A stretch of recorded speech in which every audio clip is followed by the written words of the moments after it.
একটা ছোট গ্রামে সুমন নামের একজন মহিলা তার ৮ বছরের একটি মেয়ের সাথে থাকত। সুমনের স্বামীর মৃত্যুর পর ওর মাথায় সমস্ত দায়িত্ব এসে পড়ে। সংসারের সমস্ত চিন্তা সুমনের মাথায় এসে পড়ে। নিজের মেয়েকে পড়াশোনা শেখানোর জন্য এবং সংসারের খরচ চালানোর জন্য ওকে কোনো না কোনো কাজ তো করতেই হতো।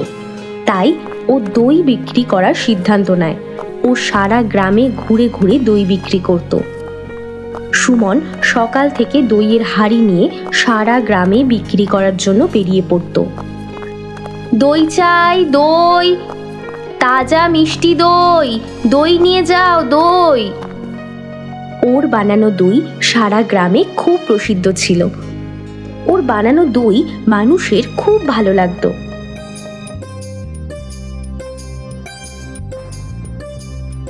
তোমার দই এত মিষ্টি আর সুস্বাদু হয় যে ঘরের সবাই শুধুমাত্র তোমার বানানো দই চাই। ঘরে সবাই তো রোজ বলে তোমার থেকেই দই নিতে। হ্যাঁ দিদি, নিশ্চয়ই, আপনারা কিনলে তবেই না আমার 2 পয়সা আসবে। সুমন যেখানে থাকতো সেই ঘরটা লালার কাছ থেকে ভাড়া নিয়েছিল। লালা খুব দুষ্টু স্বভাবের লোক ছিল। ওর সুমনের ওপর খারাপ নজর ছিল। ওকে বিরক্ত করার জন্য কোনো না কোনো বাহানায় ওর বাড়ি চলে আসতো। সুমন, কেমন আছো তুমি? এই মাসের ভাড়া নিতে এসেছি। লালা, আমি 2-3 দিনের মধ্যে ভাড়া দিয়ে দেবো। মেয়ের স্কুলের মাইনে দেওয়ার ছিল, তাই একটু দেরি হয়ে গেল। আরে বাবা, আমি কি তোমায় কিছু বলেছি নাকি? তুমি ভাড়া যবে খুশি দিও, আমি কি তোমাকে কিছু বলতে পারি?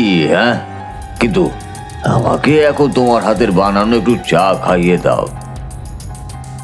এইভাবেই লালা সুমনকে বিরক্ত করতে থাকে, কিন্তু সুমনের কোনো উপায় ছিল না, তাই ও চুপ করে থাকতো।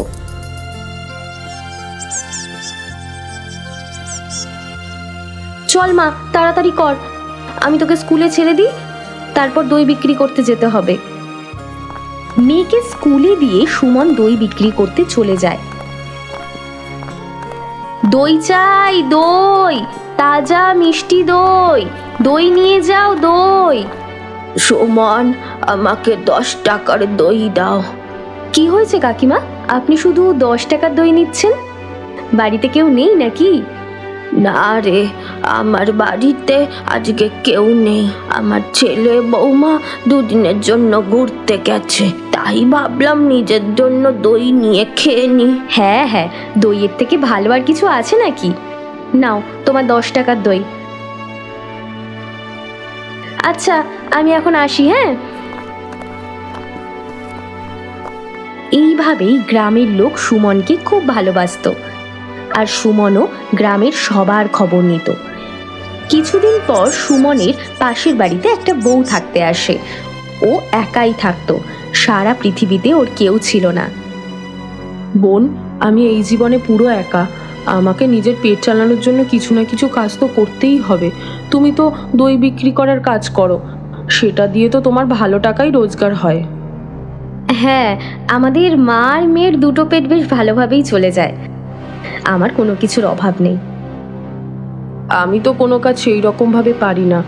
আচ্ছা, আমি যদি দই বিক্রি করার কাজ শুরু করি তাহলে কিছু না কিছু তো রোজগার হবেই, সেটাই আমার জন্য যথেষ্ট। সুমন খুবই ভালো মনের মানুষ ছিল।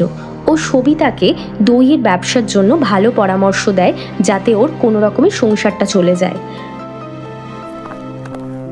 পরের দিন থেকেই সবিতাও দই বিক্রি করার জন্য গ্রামে গ্রামে ঘুরতে থাকে, কিন্তু ওর দই কেউ নেয় না। গ্রামের লোকের সুমনের দই খুব পছন্দ, তাই ওরা অন্য কারোর থেকে দই নেওয়ার কথা কখনো ভাবেও না। সুমনের সব দই বিক্রি হওয়া দেখে কবিতার মনে হিংসে জাগে, আর ও মনে মনে ভাবে, এই সুমনের দই তো তাড়াতাড়ি বিক্রি হয়ে যায়, আর যখনই আমি যাই বিক্রি করতে তখনই আমার থেকে কেউ নেয় না। এইভাবে আমার কি করে সংসার চলবে? আমাকে তো কিছু না কিছু একটা করতেই হবে দেখছি। সবিতাও লালার থেকে ঘর ভাড়া নিয়েছিল, কিন্তু ও ঠিক মতো ভাড়া দিতে পারছিল না।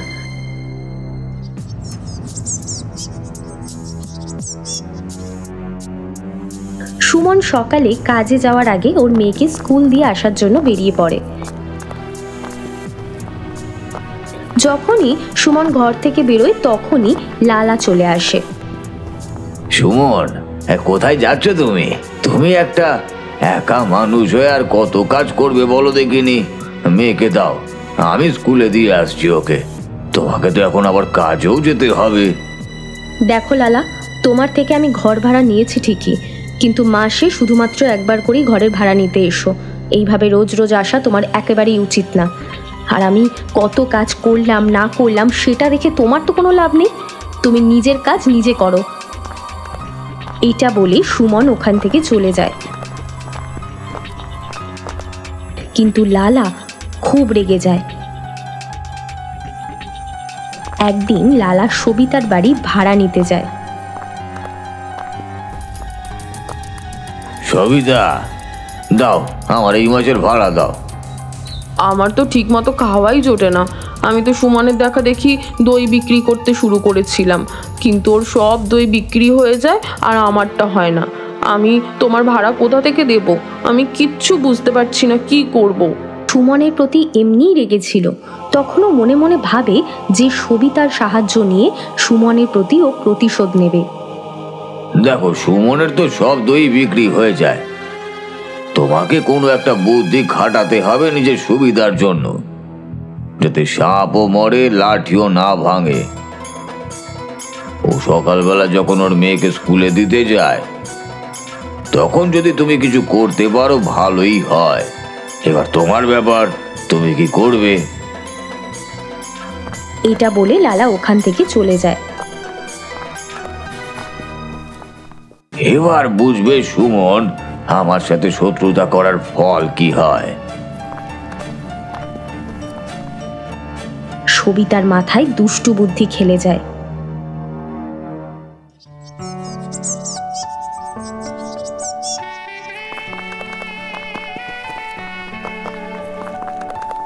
সবিতা, আমি আমার মেয়েকে স্কুলে দিতে যাচ্ছি, তুমি একটু আমার ঘরের দিকে নজর রেখো, কেমন? হ্যাঁ হ্যাঁ, কেন দেব না, তুমি নিশ্চিন্তে যাও। এইভাবে সুমন সকালবেলা প্রতিদিনই মেয়েকে স্কুলে দিতে যায়। তারপর বাড়ি ফিরে দই বিক্রি করতে বের হয়। সবিতার মাথায় একটা নতুন ফন্দি আসে। আচ্ছা, আমি যদি আমার দইটার সাথে সুমনের দইটা পাল্টাপাল্টি করে নিই তাহলে আমার দই বেশি বিক্রি হবে আর আমার বেশ ভালোই রোজগার হবে। যেমন ভাবা তেমন কাজ। পরের দিন যখন সুমন মেয়েকে স্কুলে দিতে যায় তখন সুযোগ বুঝে সবিতা নিজের বানানো দইয়ের সাথে সুমনের দই বদলে দেয় আর তাড়াতাড়ি দই নিয়ে নিজের ঘরে চলে আসে। বাড়ি ফিরেই সুমন দই নিয়ে বিক্রি করতে বেরোয়। দই চাই, দই, তাজা মিষ্টি দই। বোন, হাফ কিলো দই দিও তো। হ্যাঁ দাদা, এক্ষুনি দিচ্ছি।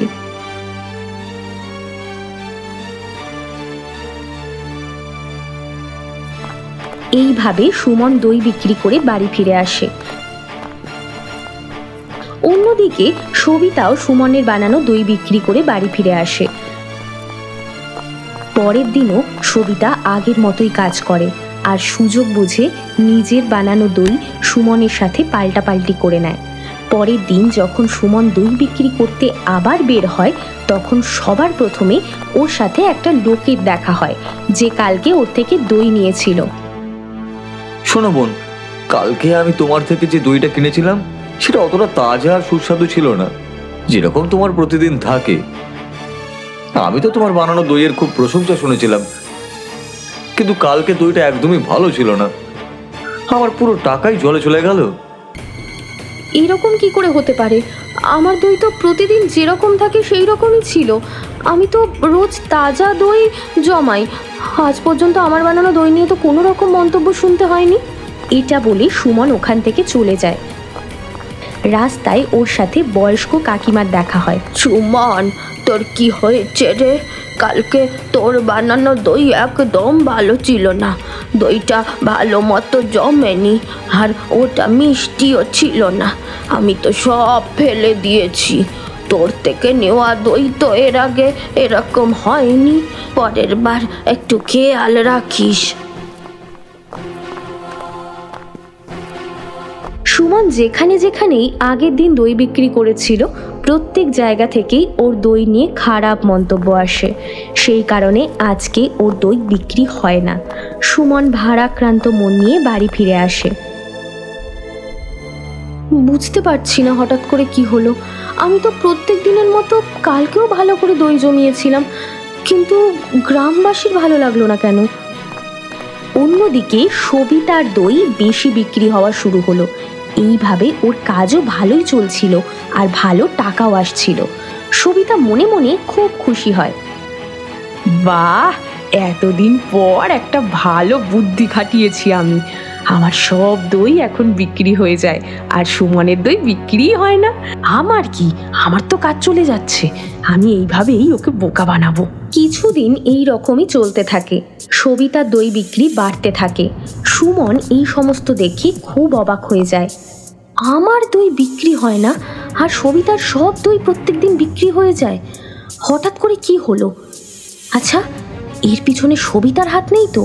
সুমনের মাথায় একটা বুদ্ধি আসে। ও যে হাঁড়িতে দই বানাতো সেখানে ছোট্ট করে একটা দাগ দিয়ে দেয় আর ওটাকে রেখে দেয়।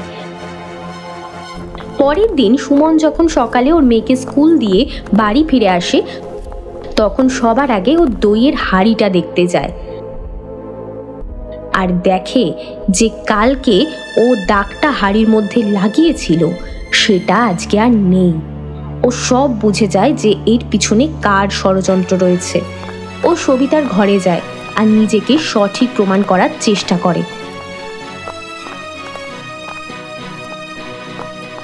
কি গো সবিতা, আজকে তুমি দই বিক্রি করতে যাওনি?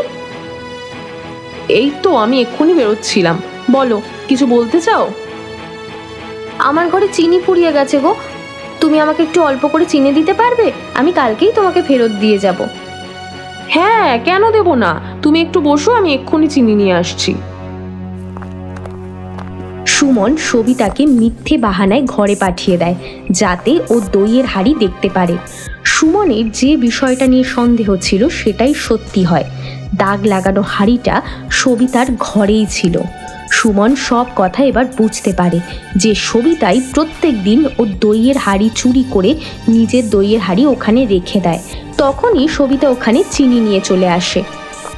নাও বোন, তোমার চিনি। সুমন চিনি নিয়ে চুপচাপ ওখান থেকে চলে আসে আর মনে মনে ভাবে, সবিতাকে আমি যদি চুরির কথা এখন বলি তাহলে ও কখনোই সেটা স্বীকার করবে না। ওকে আমাকে হাতে নাতে ধরতে হবে। পরের দিন সুমন ওর আশেপাশের কিছু লোককে জড়ো করে এই কথাটা বলে। দেখো, তোমরা তো আমাকে অনেক বছর ধরেই চেনো। আজ পর্যন্ত আমার সাথে কারোর কোনো রকম ঝামেলা হয়নি, কিন্তু এই সবিতা আমার সাথে বেইমানি করেছে। ও প্রত্যেক দিন আমার দইয়ের হাঁড়ি চুরি করে নিজের দইয়ের হাঁড়ি আমার ঘরে রেখে দিয়ে যায়, যাতে আমার দই নিয়ে মানুষ খারাপ কথা বলে। সবাই আমার থেকে দই কেনা বন্ধ করে দিয়েছে। তাই আমি এখন তোমাদের কাছে সাহায্য চাইছি। তোমরা আমার সাথে লুকিয়ে ওকে হাতে নাতে ধরতে আমাকে সাহায্য করো। আমরা তো তোমাকে অনেক দিন ধরেই চিনি। তোমার দই নিয়ে তো আজ পর্যন্ত কখনো খারাপ কথা ওঠেনি। আমরাও খুব অবাক হয়ে গিয়েছিলাম যে হঠাৎ করে এগুলো কি হলো। তুমি চিন্তা করো না, আমরা সবাই তোমায় সাহায্য করব। সবাই সুমনের কথায় সায় দেয় আর পরের দিন সুমনের ঘরের পাশে লুকিয়ে পড়ে। সুমন রোজের মতো মেয়েকে স্কুলে দিয়ে আসার জন্য বেরোয়, কিন্তু ও বাকি সবার সাথে পিছনে গিয়ে লুকিয়ে পড়ে সবিতার চুরি ধরার জন্য। সবিতা ভাবে যে সুমন চলে গেছে, আরও প্রত্যেক দিনের মতোই নিজের দইয়ের হাঁড়ি নিয়ে সুমনের ঘরে ঢুকে পড়ে। ওর হাঁড়ির সাথে সুমনের দইয়ের হাঁড়ি পাল্টাপাল্টি করে নেয়। সবাই এই দৃশ্য দেখে অবাক হয়ে যায়। সবিতা যখনই সুমনের হাঁড়ি চুরি করে ওর ঘর থেকে বেরোচ্ছিল, তখনই সবাই ওকে এসে ধরে ফেলে। বাহ, খুব ভালো সবিতা, তুমি তো খুব বুদ্ধিমান চোর দেখছি। তোমার প্রতিবেশীর ঘরে ঢুকে তুমি চুরি করছো? আচ্ছা, তোমার কি একটু লজ্জা করলো না? সুমন তোমার কত সাহায্য করেছিল যখন তুমি দই বিক্রি করার কাজ শুরু করেছিলে। সবাইকে এইভাবে দেখে সবিতার হাত থেকে দইয়ের হাঁড়ি পড়ে যায়। আরও ভয়ের চোটে বলে, আমাকে আমাকে ক্ষমা করে দাও, আমি খুব বড় ভুল করে ফেলেছি। আমি যখন দেখলাম যে সুমনের সব দই বিক্রি হয়ে যায় আর আমার থেকে কেউ দই কেনে না, তখন লালা আমাকে এই সমস্ত করতে বলেছিল যে আমার এমন কিছু করা উচিত যাতে আমার দই বিক্রি হয়ে যায় আর সুমনের দই বিক্রি না হয়। আমার মনে লোভ আর চুরি করার ভাবনা আসে। তোমরা আমাকে ক্ষমা করে দাও, আমি এরপর থেকে আর কখনো এইরকম করবো না। এত বড় অন্যায়ের কোনো ক্ষমা হয় না। তুমি এই গ্রামে থাকার যোগ্য না। তুমি যদি এইখানে থাকো তাহলে আজ না হয় কাল তুমি অন্য কারোর সাথেও এই রকম করতে পারো। গ্রামের সব লোক সবিতাকে দোষী সাব্যস্ত করে গ্রাম থেকে বেরিয়ে যেতে বলে। লালাকেও সবাই অনেক উল্টোপাল্টা কথা শোনায় আর ওকে মেয়েদের সম্মান করতে বলে। সুমনের প্রতিবেশীরা ওকে বলে, দেখো সুমন, আমরা কবিতার চালাকি বুঝতে পারিনি। তোমার বুদ্ধির কারণেই আজকে ওর শাস্তিও হয়েছে আর ওকে গ্রাম থেকে যেতেও হয়েছে। বাকি থাকলো ওই লালা, ও যদি আর কখনো তোমাকে বিরক্ত করে তাহলে আমাদেরকে বলবে, আমরাই ওকে উচিত শিক্ষা দেব। তুমি কাল থেকে আবার এই গ্রামে দই বিক্রি করতে চলে এসো।